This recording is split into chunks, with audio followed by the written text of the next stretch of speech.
Hello everyone, my name is Courtney and I am a realtor in the state of Connecticut. If you're into all things real estate, make sure to hit that subscribe button and turn on that bell notification if you want to see more videos from me. So it's been a long time since I've been on here. If you're new here, welcome to my channel. If you're not, welcome back. In this video, I actually want to dive deeper into the ways that I generate leads. If you've been watching for a little bit, then you know that I do drop some tips here and there throughout my videos on how I generate leads, but I wanted to have a video dedicated just to how I generate leads and how I've been doing this, because this month alone I've had 5 closings. So I think that what I have to say is actually valuable in this situation, and what I'm doing is obviously working for me. So it'll probably work for you too if you put in the time and the effort. So yeah, I'm gonna go through 3 of my top ways that I generate leads and what has been working for me lately. So the first way that I'm generating a lot of leads lately is by sending out handwritten letters.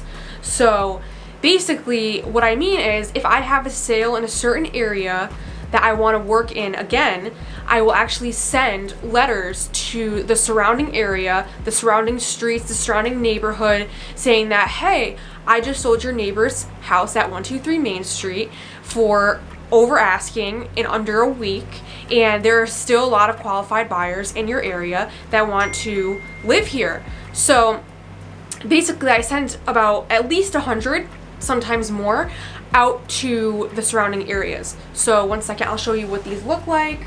So I know that I showed you guys this before, but we do have a handwriting machine in our real estate office, and we just let our broker know what we want them to say, how many we want, and you just program it in the computer and you just walk away and it does them all for you. So I know it could be a lot more time consuming if you don't have a tool like that and you have to handwrite every single one of them, but I think the handwriting element is so nice because it looks like a letter from a friend, a family member, and people are more inclined to open these types of mail, this type of mail. So instead of something like a postcard, something that is very commercialized, looks very salesy, I think these actually do make a difference. So I send these out, I put my card in there, because even if, you know, they don't read the letter, they might, you know, keep the card. It'll fall out and maybe they'll keep it for future use. A lot of times also, you're not going to get instant results with these cards, not all the time. Sometimes you do, but not always.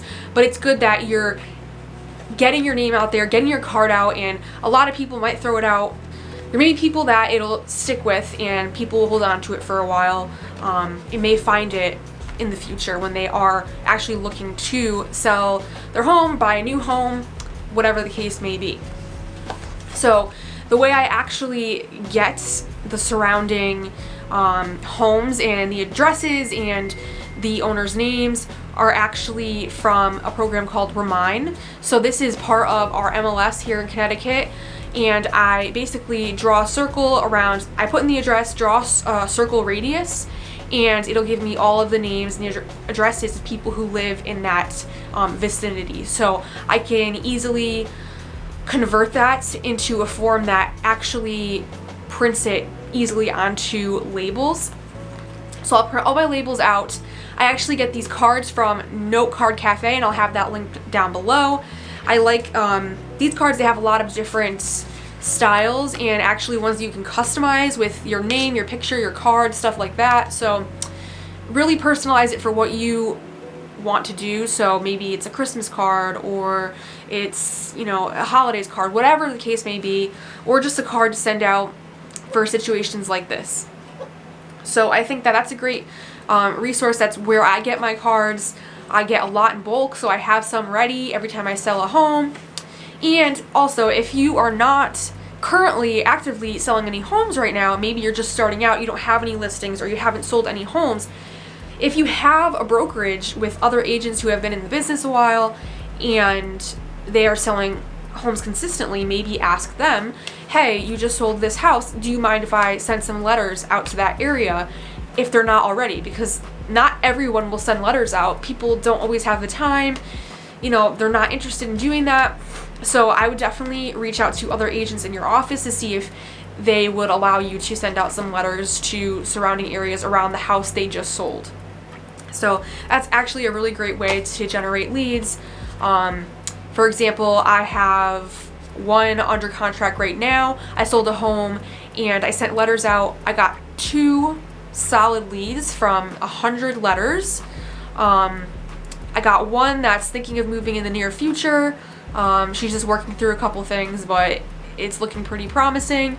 And the other one actually put their house on the market. It already closed yesterday when I'm filming this. And we are under contract with the house that they're buying. So out of those 100 cards, which I spent probably around $100, a little over $100 on, I'm getting 2 whole transactions. So I think that's pretty awesome, and one potential on the way. And I also did send out another letter around a listing that I sold, and I already got a phone call, and I'm going on Thursday of this week to sign the papers to list that person's house, and they are looking for another house to move into, so I'll be able to help them with that purchase as well. So it really does help. You have to be consistent. It's not always as instant like it is for me for these certain situations. Sometimes people hold on to your cards, and sometimes people throw it away. Sometimes people need that little push to do what they've been wanting to do. So I think that's a really great way to get your name out there and try to get some listings and potential buyers as well. So the second way that I have been generating leads is by going to open houses. So this is a little bit trickier depending on your market. So if a lot of houses are flying off the market, you don't even have a chance to have an open house, this might be a little bit difficult. But if you are able to have an open house on your listing, have an open house. Because you're going to have people who are going to come in, and not all of them have real estate agents that they're working with. Then you could not only, it's not only about selling that home, it's also, okay, what other things are you interested in? You put them in your database, you send emails out to them, stay on top of them, and they may just buy a home with you in the future. For example, this happened recently. I was helping out on an open house when I was, fairly new. I didn't have that many actual listings that I could do open houses on, but I did help out a colleague with an open house he couldn't do, but his clients wanted him to do the open house. So I went to do the open house, and I had this couple walk in. They're from New York, and they weren't interested really in that house after seeing it in person, but I kept in contact with them. We had a little, discussion, talked back and forth, and I put them on a search for other homes that might meet their criteria on Sierra, our CRM. I stayed in contact, sent them stuff all the time, showed them a few houses, other houses, and they ended up falling in love with the house, going under contract. We closed on that house, and that was just from one open house. And also they're actually looking to possibly get an investment property in the future as well. So that's possibly 2 transactions for an open house that wasn't mine. But the biggest mistake is to not have a sign-in sheet and to keep track of the people that sign into your open houses, because a lot of people come in and out, and once that house is sold, it's not very smart to throw all those contacts away. Put them in your CRM if they're not working with an agent already. Send them valuable information. Send them homes they may find appealing to them. Stay on top of them. Something that I want to implement that is a really good idea as well is to invite your neighbors to the open houses. So maybe a couple days before, the weekend before, whatever the case may be, go to everyone, knock on their doors, and invite them to your open house. Because you got a lot of nosy neighbors. But if one neighbor's moving, then there's a good chance that another neighbor is going to be moving as well, or be thinking about moving as well. And they may come into the open house, take a look around, and say, hey, they're getting this for this house possibly, so what can we get for our house? And you're there, you're the contact. So not only will you get the opportunity to meet a lot of buyers that may be unrepresented, there are ways to get sellers from open houses as well. So definitely, if you have the opportunity to attend open houses, whether it be on your own listing or someone in the office, then I would definitely take advantage of that. Alright, so the third way that I generate leads and what has been working for me is doing a lot of social media. Now, I like to share my success on social media. I use Canva to do different posts like just sold or under contract to show people that I can provide results. I am doing business, I am active, I am doing things for people. You know, I am successful. And you want to show your success. You want to have proof that you can get someone under contract, that you can close a deal, so you can gain some trust and confidence from your audience. So I post those a lot, but that's not the only thing I post. I think that's a big mistake to just post just sold or just listed or under contract. Those are important, but they do come across as salesy if that's the only thing that you're posting.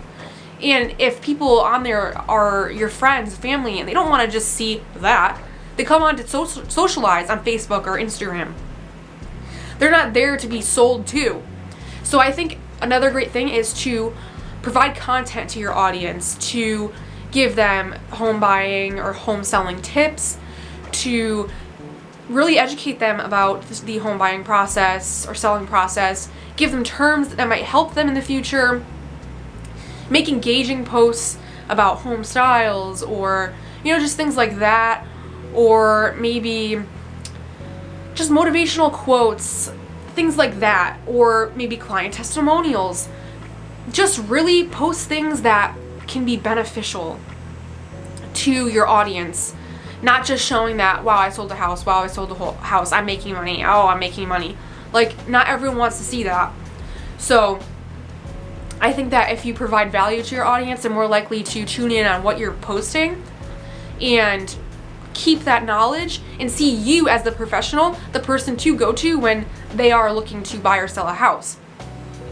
So I will post a couple of examples of the posts that I make right here on the screen. Maybe you're not too comfortable with Canva or some of the programs that I use to make these social media content posts, or maybe you don't know how to use it, or maybe you don't have the time to do it. I actually have my own Etsy store. It's called Content by Courtney. I'll have it linked down below and also the name right here. And basically what I do is I go on Canva, I make templates for real estate agents with did you know posts, buyer tips, seller tips, home maintenance tips for each season, kind of templates for the just sold, the just listed, things like that. They're already pre-done for you. All you have to do is pay the small charge that I have on there. You download all of the templates, upload it to your own Canva. Then you could change around the fonts, the colors, add your logos, and that's it. It's all yours. You could edit, post them anywhere, do whatever you want with them after you purchase them. So I think that is a great option if you're not too comfortable or you don't have the time to make those social media content posts. So I'd really love it if you check out my Etsy shop down below and see if it's helpful to you. And yeah, let me know in the comments below if you checked it out and if you found it helpful and if you're going to be implementing social media into your lead generation strategies in the future. So those are my 3 main ways that I have been generating leads lately. So if you have any other tips, definitely feel free to leave them down below in the comment box. I love new ideas and to share what's been working for all of us. And let me know which strategy you're going to implement first in the comments below as well. What are you going to try out first? What haven't you thought of? And what's been working for you already? Just let me know in the comments below. I love to hear from you guys. So that's pretty much it for today's video. So if you liked it, give it a big thumbs up. And also subscribe to the channel if you're not already subscribed, because I have a lot of content that I'm planning to post next and becoming more consistent with my content as time goes on. So thank you guys so much for watching, and I'll see you next time.